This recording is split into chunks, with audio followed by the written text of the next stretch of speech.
بسم الله الرحمن الرحيم.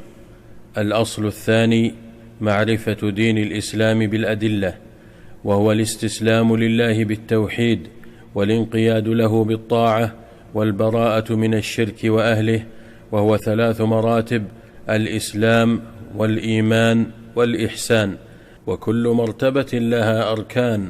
المرتبة الأولى: فأركان الإسلام 5: شهادة أن لا إله إلا الله وأن محمدًا رسول الله، وإقام الصلاة، وإيتاء الزكاة، وصوم رمضان، وحج بيت الله الحرام.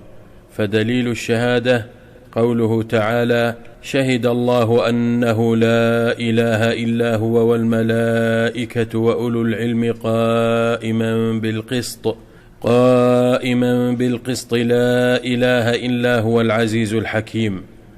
ومعناها: لا معبود بحق إلا الله وحده. لا إله نافيا ما يعبد من دون الله، إلا الله مثبتا العبادة لله وحده لا شريك له في عبادته، كما أنه ليس له شريك في ملكه.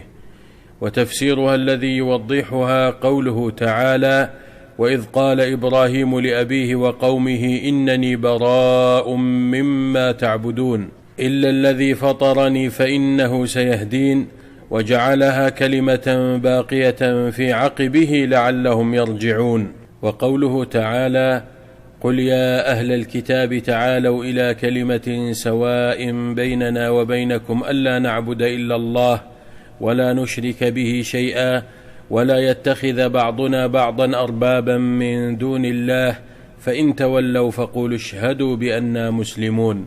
ودليل شهادة أن محمدًا رسول الله قوله تعالى: لقد جاءكم رسول من أنفسكم عزيز عليه ما عنتم حريص عليكم بالمؤمنين رؤوف رحيم. ومعنى شهادة أن محمدًا رسول الله طاعته فيما أمر، وتصديقه فيما أخبر، واجتناب ما نهى عنه وزجر، وأن لا يعبد الله إلا بما شرع. ودليل الصلاة والزكاة وتفسير التوحيد قوله تعالى: وما أمروا إلا ليعبدوا الله مخلصين له الدين حنفاء ويقيموا الصلاة ويؤتوا الزكاة وذلك دين القيمة. ودليل الصيام قوله تعالى: يا أيها الذين آمنوا كتب عليكم الصيام كما كتب على الذين من قبلكم لعلكم تتقون. ودليل الحج قوله تعالى: ولله على الناس حج البيت من استطاع إليه سبيلا ومن كفر فإن الله غني عن العالمين.